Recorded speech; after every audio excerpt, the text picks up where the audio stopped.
নমস্কার, আমার চ্যানেল কুইজিনিয়াতে আপনাদের সকলকে স্বাগত। নভেম্বর মাস প্রায় শেষ হতে চলল, আর কয়েকটা দিন পরেই আমাদের আরেকটা অনুষ্ঠান চলে আসছে, সেটা হলো ক্রিসমাস।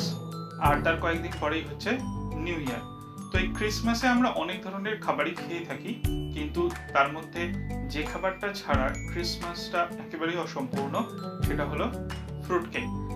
বছরের অন্যান্য যে সময় আমরা ফ্রুট কেক খাই না কেন, ক্রিসমাসের ফ্রুট কেকের কিন্তু একটা স্বাদই আলাদা। তো আমাকে যারা পার্সোনালি চেনেন তারা জানেন যে আমার একটা ছোটখাটো বেকারি আছে, এবং প্রত্যেক বছর এই বেকারিতে আমি ড্রাই ফ্রুটসগুলো সোক করি। এবার আপনারা বলতেই পারেন যে সোক করার কি প্রয়োজন? সোক করলে যেটা হয় সেটা হচ্ছে কেকের টেস্টটা অনেক বেশি হয়। নর্মাল সোক না করে যদি আমরা ড্রাই ফ্রুটস ইউজ করে কেক বানাই, তার থেকে আপনি যদি সোক করে 3-4 সপ্তাহ রেখে তারপরে কেকটা বানান, তার টেস্ট কিন্তু অনেক অনেক ভালো হয়। এটা আমি ওই জন্য ভাবলাম যে এই ভিডিওটা আপনাদের সাথে শেয়ার করি। তো সেই জন্যই আমি আজকে আমার ক্রিসমাস কেকের প্রথম পর্ব নিয়ে এসেছি, যেটাতে আছে ড্রাই ফ্রুট সোকিং। তো আপনারা ভিডিওটা দেখুন। যা যা জিনিস এখানে লাগবে প্রতিটা জিনিসই খুব সহজে পাওয়া যায়। কলকাতায়ও আপনি পেয়ে যাবেন, এবং দেশে অন্যান্য যে কোনো জায়গায় আপনি থাকুন না কেন পেয়ে যাবেন। এবং এগুলোকে বাড়িতে এনে যে পদ্ধতিতে আমি করেছি সেই পদ্ধতিতে যদি আপনারা সোক করে রাখেন, তো 3 থেকে 4 সপ্তাহ পরে আমি যখন সেকেন্ড ভিডিওটা আপলোড করব, ওটা দেখে আপনারা খুব সহজে দোকানের মতো একদম পারফেক্ট ড্রাই ফ্রুট কেক বানিয়ে নিতে পারেন। আর বাড়িতে বানানোর অবভিয়াসলি একটা ভালো দিক আছে, যেটা হচ্ছে সেটা আপনি জানেন যে আপনি ভালো ভালো জিনিসগুলো ইউজ করছেন। তো আজকে হচ্ছে 26শে নভেম্বর। আজকে আমি এই ভিডিওটা পোস্ট করছি।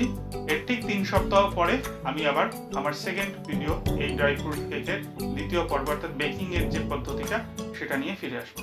তাহলে আসুন শুরু করা যাক ড্রাই ফ্রুট সোকিং, আমার ক্রিসমাস কেকের প্রথম পর্ব। ধন্যবাদ, নমস্কার। এখানে আমি কোনো ড্রাই ফ্রুটসেরই পরিমাণটা বললাম না, এটা আপনারা আপনাদের প্রয়োজন মতো নিয়ে নেবেন। আমি মনে করি যে যতটা আপনি ড্রাই ফ্রুটস বেশি দেবেন, এই ফ্রুট কেকগুলো ততটাই ভালো খেতে হবে। তো প্রথমে আমি নিয়ে নিলাম এখানে অ্যাপ্রিকটস, আর সেগুলোকে আমি এরকম ছোট ছোট পিস করে নিচ্ছি। এরপর নিচ্ছি ক্রিস্টালাইজড জিঞ্জার, এগুলোকেও আমি ছোট ছোট করে চপ করে নিচ্ছি।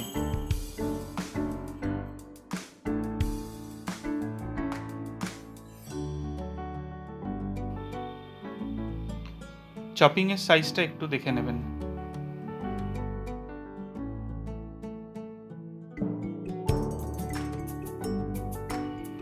তারপর আমি নিচ্ছি মিক্সড পিল, আর যদি না পান তাহলে অরেঞ্জ পিল নিয়ে নেবেন। এগুলোকেও আমরা একদম ছোট ছোট করে চপ করে নেব।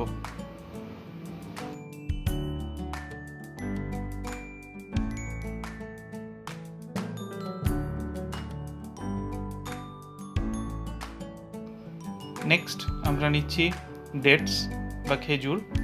এখানে আমি সিড ছাড়া নিয়েছিলাম, আর এগুলোকেও আমি ছোট ছোট করে চপ করে নিচ্ছি।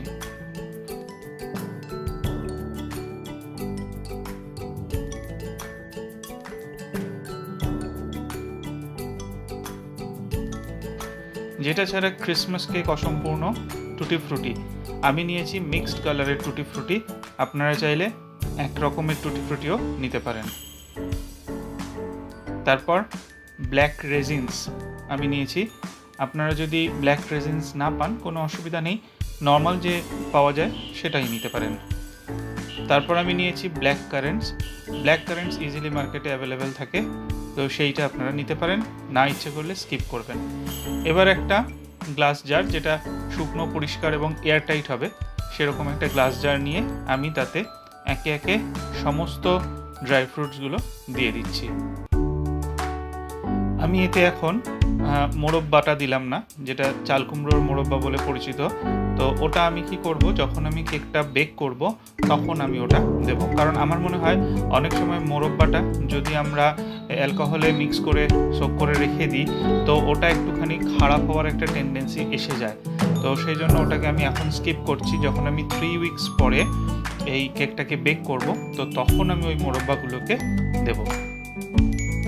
আর তার সাথে তো অতি অবশ্যই ক্যাজু নাটস, তারপরে আখরোট, পেস্তা এগুলো থাকবেই।